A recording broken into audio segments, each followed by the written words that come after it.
Hi everyone, it's Laura from Sweet Homemade Cookies. This is an update to my 2019 video on how to sell baked goods at a farmer's market. A lot of things have changed in the world in the last 5 years, and I wanted to share with you my expertise on what to do to make your time at a farmer's market more successful. So let me tell you about myself and my business. Back in 2008, I started taking orders for cakes and cupcakes. I did hand pies and gourmet chocolates. I did cookie and candy boxes. And in 2011 was when I joined my local town's farmer's market, and I was with that market for 12 years. I was a vendor for most of those years. As well, I was on the board of directors, and I worked as the market manager for a number of those years as well. When I started selling at the farmer's market, I was offering cupcakes, gourmet cookies, and a small selection of decorated cookies. But I made the switch to decorated cookies only in 2012. I love the creativity of making the cookies, and since then I have made over 65,000 decorated cookies. Today I only create cookies for custom orders. My market days are behind me now. But I still love to visit my farmer's market every week if I can, and if I'm in a different town on market days, I make sure to visit markets there as well. I always love to check them out. In my 2019 video, I discussed the pros and cons of selling baked goods at a farmer's market, and I also discussed my top tips for how to become successful at a farmer's market. I'm going to review those again, but stay tuned because I have 5 new tips to help increase your success at your local farmer's market. Let's start with the good stuff, the benefits of being a vendor at your local farmer's market.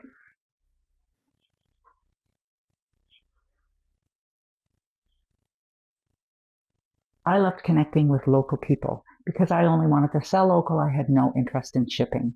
And so being a part of my farmer's market enabled me to make these local connections, and that was perfect for me.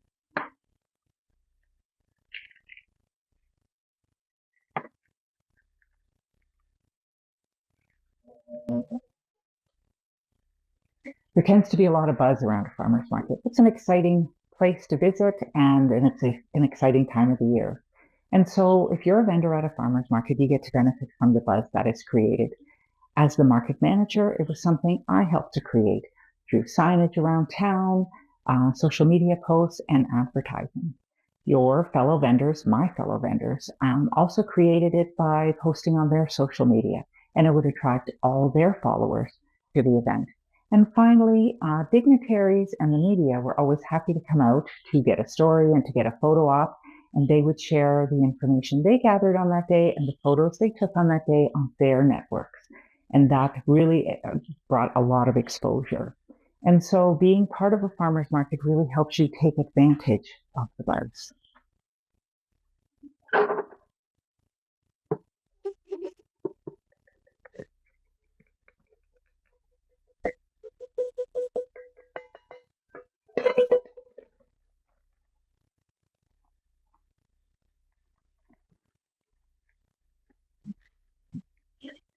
Farmer's market is a great place for someone to come and try your products without having to commit to a larger order.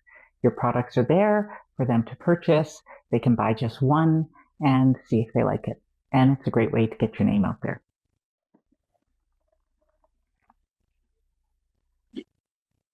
So being part of a farmer's market also allowed me to make connections with people, one-on-one in person that otherwise I wouldn't be able to make. And a lot of times these connections that I made turned into friendships as well.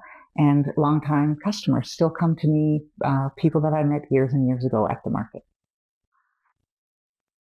There are many different ways that you can sell your products, and there are varying levels of commitment. The commitment can be small, like setting up at a farmer's market once a week, or it could be much larger by opening a storefront. So if you're thinking of maybe getting to the stage of having your own storefront, starting off at a farmer's market might be a great way to get your feet wet.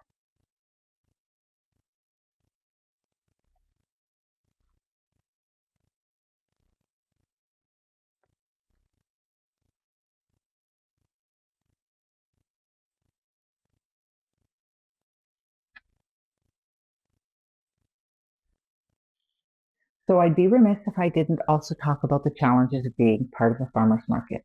And the first challenge that I want to talk about is the weather. Over the years that I participated in the farmers market, the farmers market endured some real severe weather. Everything from heat and humidity to snow, thunderstorms, and wicked winds. And some of this weather was really hard on my products. Some of it was really hard on my tent and my tables, my general setup, and some of it was just hard on me. I'm a bit of a house mouse, and that was really hard going.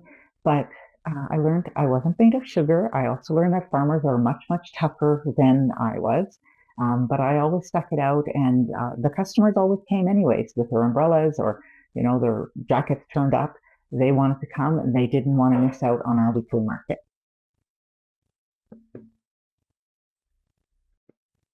So another downfall to being part of a farmer's market is, depending on the day of the week your market is, mine was on a Saturday, you're giving up quite a few days associated with your weekend. So for me, I was getting ready Thursdays and Fridays, and then on Saturdays, I was at the market for a good 8 hours. When I would get home after the market, really all I wanted to do was nap. So a part of my weekend was always taken up with the market. I had made that commitment to be at the market every week. My customers expected me there every week. And so for all the years I was part of a market, my weekends were always affected by that. And that is, something you possibly are giving up if you're part of a farmer's market. Knowing how much product to bring to the market each week was a challenge. You never knew who would show up with their sweet tooth. And so sometimes I would end up with leftover products at the end of market day. And that was a real problem for me because I wasn't so keen on giving away leftovers. I had a lot of really great and loyal customers who came every week and purchased from me, and I didn't feel it was fair to them for me to just be giving product away. The other problem I had was I heavily promoted what I was bringing. My products were unique each week, and so bringing back that same product the following week would look like I was bringing back leftovers. So leftovers were a problem.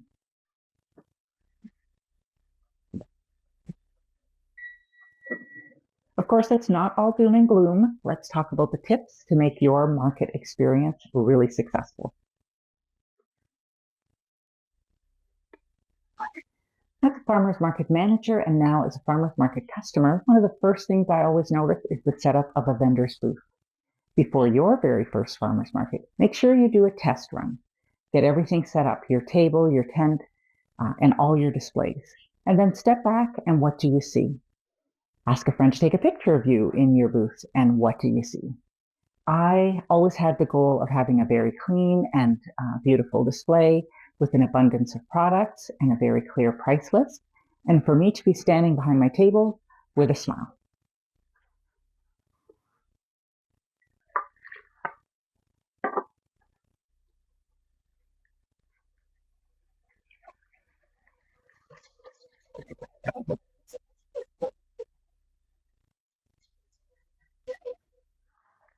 Some customers are not interested in small talk, or maybe you're too busy to talk to customers because you're serving others.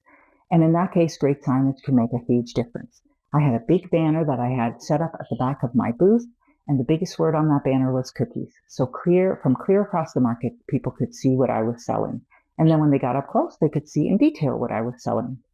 I also had a photo book with a lot of my best previous work for customers to flip through while they were waiting, or for me to use to show potential customers what I could make for them in terms of a custom order.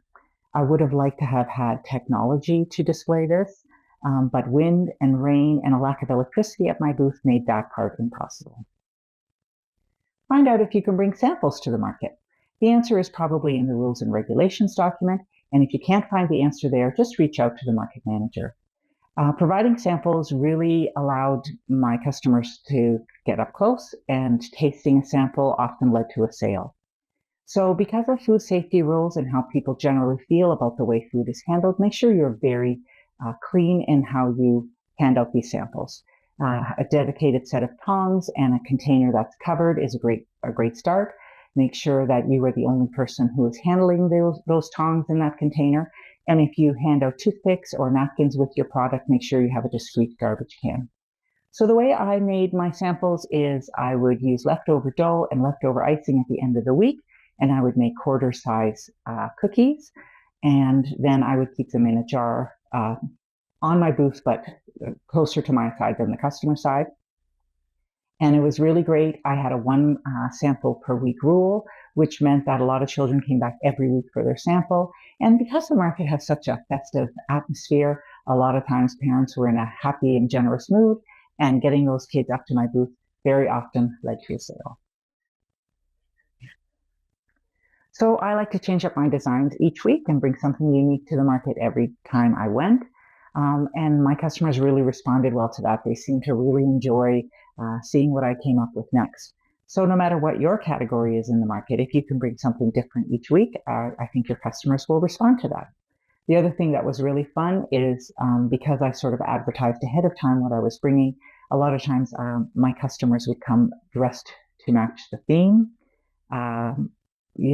Sometimes full-grown adults and all the way down to children would come to match what I was bringing, which was a lot of fun. And I also found kid-friendly designs sold really well. In fact, I could put a set of eyes on almost anything, and that was perceived to be a kid-friendly design, and they would sell great.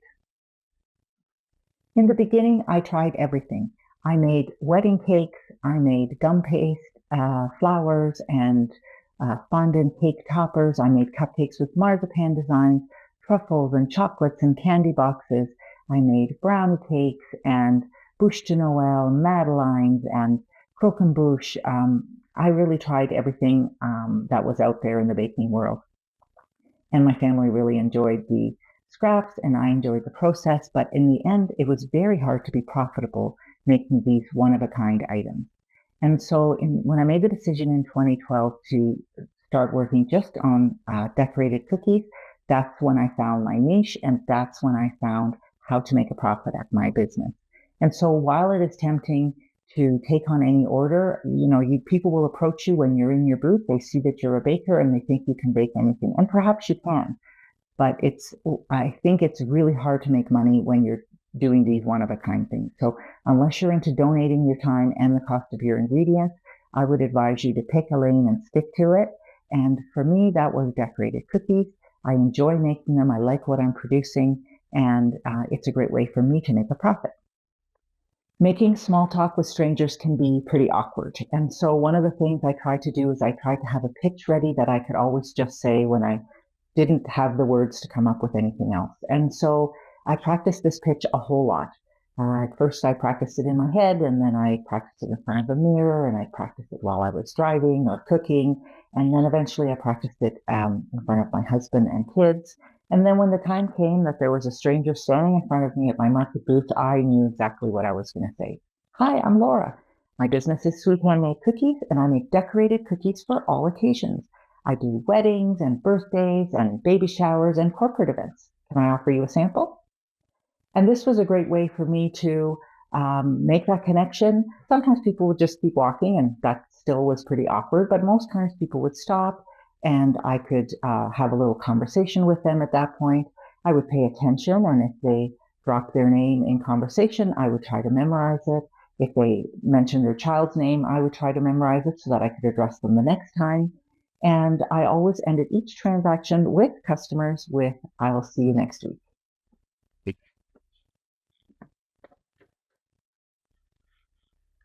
Take the time in the days leading up to market day to promote what you're going to be bringing. It's a great way to connect with the customers and get them enthusiastic for the market coming up. And then on market day, post some pictures of yourself in your booth and pictures of the products, or you could even make a video. I used to make a video every single week. Hi, it's Laura from Sweet Handmade Cookies. I'm at the Bradford Farmers Market today, and I've got some really great cookies. Today, my theme is the beach. So I've got bathing suits, swim trunks, surfboards, starfish. And then if your fellow vendors are doing something similar, it just widens the scope of people that are reminded that the market day is on, and for them to come and purchase from you.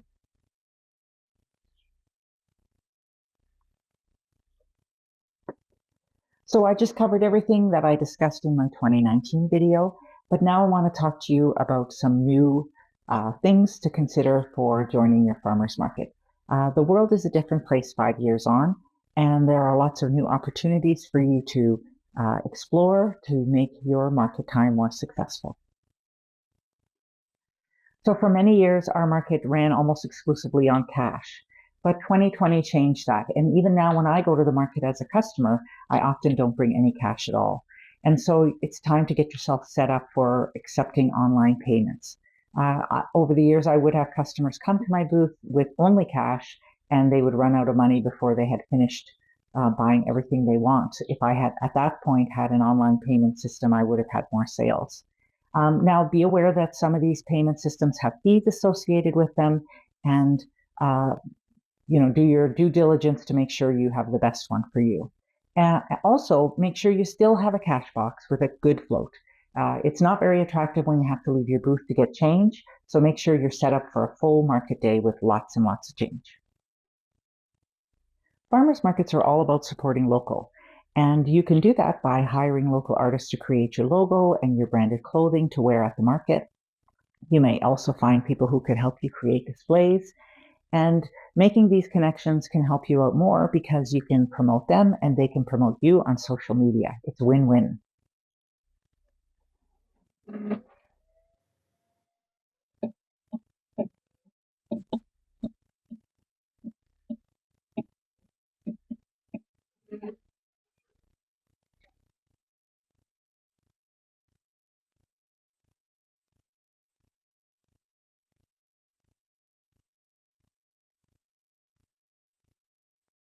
If I'm going to be honest with you, social media gives me a headache. There's always that pressure to post fun and funny stories, and to beat the algorithm, when really all I want to do is make cookies. But if you're trying to grow your business at the farmer's market and beyond, you can't go wrong by setting up a business page. On that page, you can promote yourself and let customers know where you're going to be. And you can share that page with your friends and family who will love to support you, but don't know you exist as a business unless you let them know. And if we're talking about beating the algorithm, one of the best ways to do it is to join local groups, local neighborhood groups, and local mom groups. And you can go on those groups, make sure you find out when you're allowed to post, and go on there and let people know what you're going to be bringing and where you're going to be.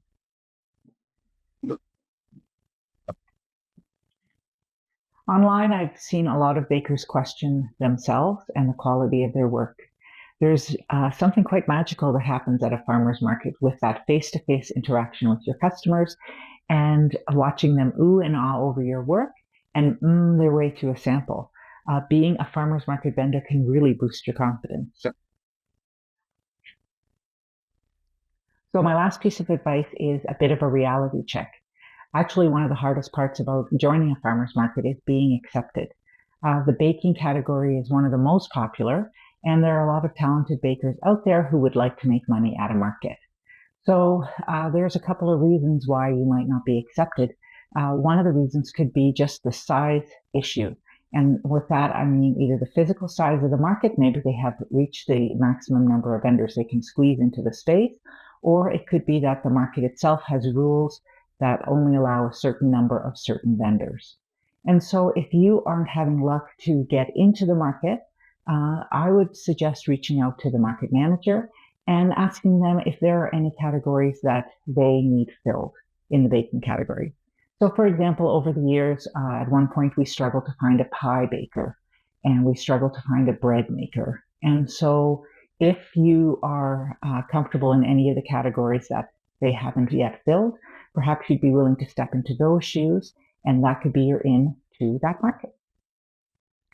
So while I've been working on this video, I've also been working on my Easter samples, and they are now ready, and I'm going to be photographing them later to post up on my website.